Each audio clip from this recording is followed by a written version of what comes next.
no one, you don't expect head of states to use such language when talking about other states. I mean, I can't even say, madam, put it in perspective, but the fact of the matter is it has taken world by surprise.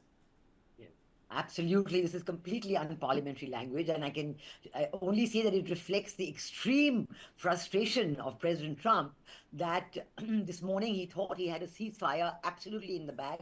We saw his posts on Truth Social and other media and his statements to the press that absolutely everything's in place and a ceasefire, and he gave 12 hours there will be no firing from Israel, and then after that Iran no firing, and after 24 hours it'll be completely over. And then you have this completely major violation by Israel, but we do know that Iran has also done a retaliation to that, and some people in Israel have died. But President Trump is clearly and unequivocally blaming Israel for having violated the ceasefire in a very major way, and then having dropped such a major load of bombs, as he says, on Iran.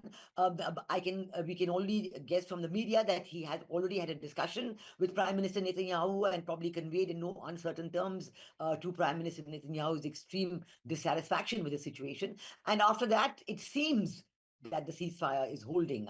It seems so, and I think that all the airlines which had announced last night had announced a complete stoppage of their flights through the Middle East. Many of them have resumed those flights, and I think the airports in Doha and Dubai. Upset, madam, with Israel. He looked pretty upset with Israel, Yes, that's what I've said very clearly, that his anger was entirely on Israel, and he had a discussion with Prime Minister Netanyahu, and he said, yes, I know Iran dropped some bomb, that's after Israel did the violation. So in this one, he is completely, I've never seen President Trump so unequivocally blaming Israel for this violation, and for actually breaking with the ceasefire, which President Trump gives himself the credit for negotiating.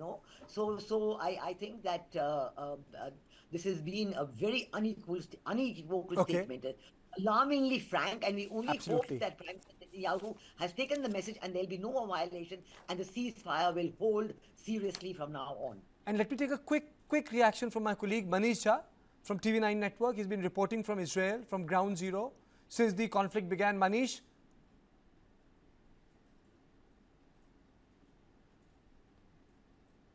Do you think this ceasefire will hold?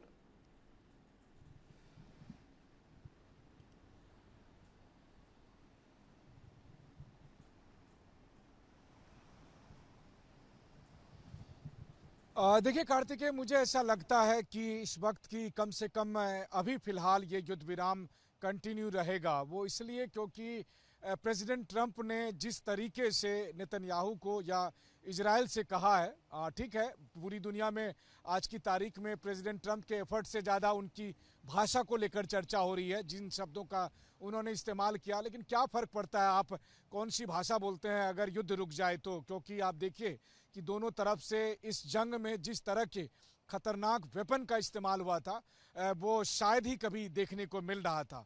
और ऐसी स्थिति में अगर ये युद्ध रुक जाता है तो ये एक बड़ी उपलब्धि होगी, और निश्चित तौर पर इसका एक बड़ा क्रेडिट प्रेसिडेंट ट्रंप को जाएगा अगर ये हो जाता है। और मुझे लगता है कि अभी फिलहाल कुछ दिनों तक रुक सकता है। देखिए, नेतन्याहू अभी पॉलिटिकली इस पोजीशन में नहीं है कि वो ट्रंप को नाराज कर सके, और फिर ट्रंप ने उनकी एक बहुत बड़ी बात मान ली। इजराइल में इजराइल के लोगों को ये दिखाना था कि अमेरिका उनके साथ है, और इसलिए प्रधानमंत्री नेतन्याहू ने प्रेसिडेंट ट्रंप को काफ़ी दबाव दिया कि आप इस जंग में आइए, आप इस जंग में आइए। और उसके बाद अमेरिका ने ईरान में न्यूक्लियर साइट पर B-2 बमवर्षक विमानों से हमला किया। तो ये एक बहुत बड़ा फेवर था जो नेतन्याहू के लिए, इजराइल के लिए अमेरिका और खासकर प्रेसिडेंट ट्रंप ने किया था। तो अब अगर इस वक्त चाहे जिस भी लालच में हो, चाहे इस वक्त जो है सो president Trump Nobel peace prize पाने के लालच में वो करते हो, एक मान लीजिए एक एनालॉजी अगर ये भी हो, तब भी मुझे लगता है कि एक बड़ी उपलब्धि है।